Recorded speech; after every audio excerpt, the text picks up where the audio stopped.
Hey everybody, Mike here and welcome back to the channel. Well, today we're doing part 2 in the portfolio review series, and I'm going to try to take a slightly different approach here. So in the last video I talked a lot about in the resume portion of the portfolio, what kind of information you should include to kind of create a value and to create an understanding for the potential employer, who you are, what you want, why you want that, and so forth and so on. In this video, we're going to take it to the next level because we are looking at a portfolio right now by Emily Woodhead, and whether she mentions what she wants or not, her portfolio already tells us. And for me, that's absolutely next level. I mean, my eye goes immediately to the artwork, and if I don't know anything about Emily, I can still see exactly where her skill set is, what her specialty is, and what she's working towards, right? So if I were to scroll through here, I can see a couple of things. First of all, she knows how to model cars. Now you could say, well, yeah, but there are a lot of people that know how to do that. Absolutely correct. But what this portfolio tells me is that she understands how to take that skill set and show the value of that skill set to a potential employer. What do I mean by that? Let's kind of flip this around. Who would hire someone that knows how to model concept cars? Somebody probably that makes cars, right? Okay. So where's the value for somebody that makes cars? Well, if they create a concept car, they at some point want to talk about it and show it visually to potential clients, to people that want to pre-order the car, to potential investors, and so forth and so on. So they need to convey a message to them, preferably in a visual way, because you're talking about a concept car, right?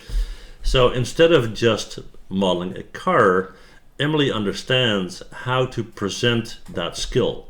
And if you look at this and you look at the breakdown here, you see the sketch phase, you see the blockout phase, you see different color schemes, you see different positions, all of that, excuse me. You see detailing. You also see kind of some build-up of how she gets to that final model. A breakdown here. I mean, this is exactly how it's done, right? Because even if there's no information in this portfolio about what she wants in a potential job, her portfolio already tells me. I can see it, right? And if you can show that in your portfolio without even mentioning it, that is super powerful. So Emily, 5 out of 5, well done. Great job, right? Okay, let's jump to the next one. And I'll try to make this a slightly shorter video, guys, because we already covered a lot. But let's jump to the portfolio by Andrew. Okay, let's jump to the resume first. Well, looking at Andrew, he's from LA in the US, and he seems to be slightly older than your typical 3D artist. I'm saying that on purpose because a lot of people are concerned about their age. They ask me, hey, I'm 27, I'm too old to start, learning to become a 3D artist. That is not true at all. I mean, there's this typical image of an 18, 19, or 20-year-old or whatnot. It's not true because people focus on the game industry and the film industry. Nowadays, 3D artists are everywhere, right? Looking at architecture, looking at city planning, looking at, furniture design, running shoes, anything and everything, right?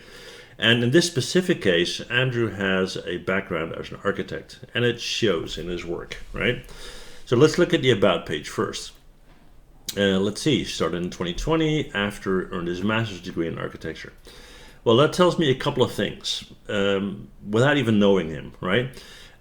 So master's degree in architecture means that he's dedicated to his craft, that he knows how to study and he knows how to achieve goals, which is cool. Why am I saying that? Well, let's say you have this savant type kid, right, who can create wonderful characters in his mom's basement, right?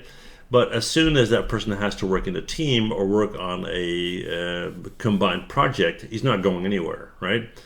If you get your master's degree in architecture, you have demonstrated the ability to learn, to work with others, to work in a team. That's kind of what I'm taking from it, Okay. Let's see. I've come to learn my ZBrush to open up more work possibilities that will better fulfill my creative desire for alternative work.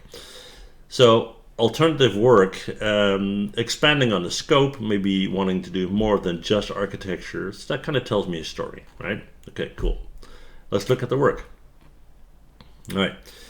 Now, funny thing is, and I'm being like brutally honest here, right? Funny thing is, because he has a background in architecture, you can immediately see that that's where his strength is, right?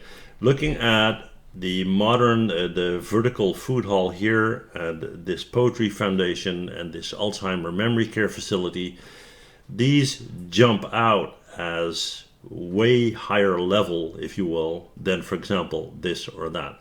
Not that these are bad, but these are things you would see anywhere in ArtStation. These stick out in a positive way better than that. So let's have a quick look. Let's take a look at this Alzheimer facility here. Now, again, this is work with a narrative. This is, first of all, from an architectural standpoint, looks great, but it tells a story. For example, let's say the party hiring him to do this kind of work is a project developer, wants to build a care facility like this, and they have to present that to insurance companies. I don't know, right? So the insurance companies want to have an idea, okay, what are you going to build and what it's going to look like and what kind of facilities do you have and so forth. And you do that in a visual way, and that's exactly what he did, right?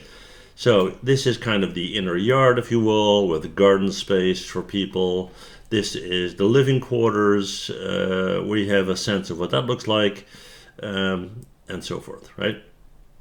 This is a floor plan, and that's where you can absolutely see his background as an architect. I love that. Now, you don't have to be an architect, right? I mean, you're probably thinking, well, hey, yeah, you know, I'm not a car design person or an architect. If you want to work in a game industry, right, and you're creating a weapon, then try to include a story with that weapon, right? I don't know, break it down into pieces and put it on the table like it's some scene in a movie. Do something with it. Try to tell a story, right? So yeah, Andrew, great job. Love it. All right, we'll do a few more. Let's go to Mark. And Mark is from Montreal in Canada. Okay. Now, interesting enough, my first idea here is that there's not a lot going on. I see 5 pieces of work, which is kind of limited, right? Now, I see that their videos looks like. So we'll click on this and let's see what we get. And I thought there were videos, but they are not. Or are they? Oh, here it is. Yeah. Okay. Alrighty. So it's a turntable. Now, this to me looks like a fairly simple game prop, which is fine. Stylized. Alright, let's see. Do we got any further breakdown here? Oh, let me jump back. Hang on.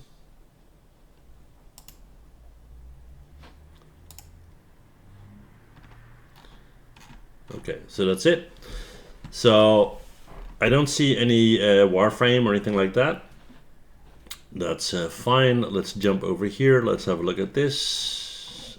Again, no wireframe, no mapping, nothing like that.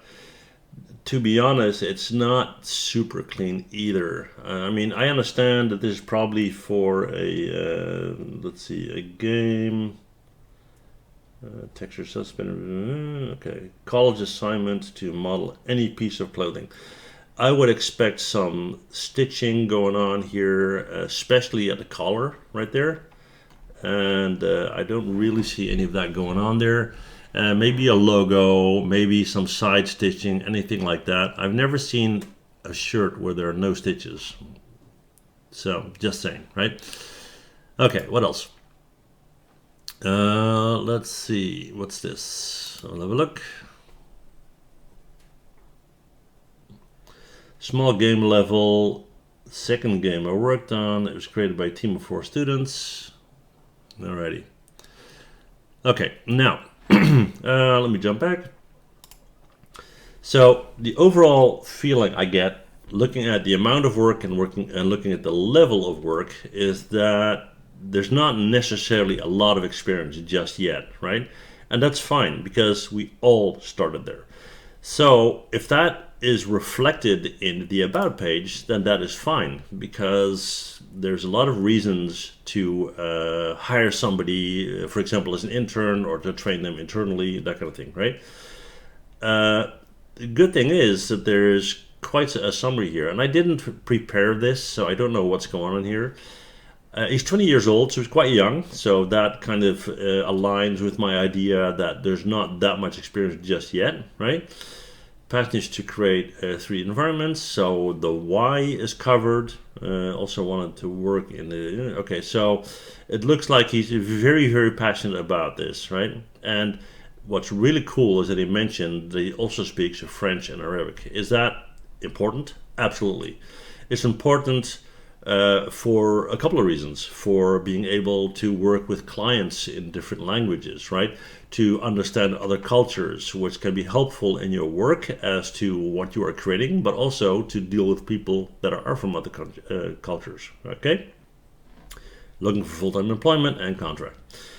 So it says here that he's a college student. What I would want to know or want to see added is, okay, when will you be done with your studies, right? Because as a potential employer, I might want to hire you, okay? All right, moving on. We'll do 2 more, guys. All right, here we go. I'm not even going to try to pronounce that. I'm sorry, I don't want to butcher it, okay? All right, so what do we got going on here? A lot of props, it looks like, and it's not a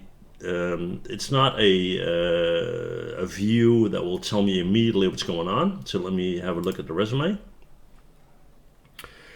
From Uzbekistan, 3 years modeling and rendering. So there's very, very little information here. I would say almost nothing. Who are you, right? What do you want? What do you want to do? What you want to do? What's your background? How did you get into it? You know, what did you study? When, where, how long, and so forth. Now, it's not necessarily the case where this portfolio has been put up here to get a job, although it says, it says that he wants to get a job out of it, but I'm not sure. Don't even see that. Anyway, let's have a quick look at some work here. Let's look at the shark.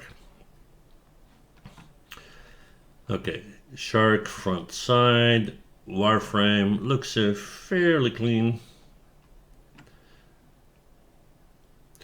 I like the fact that there's some dents and scratches here, which kind of makes it more alive. Definitely like that. Yeah, pretty cool. All right, let's see what else.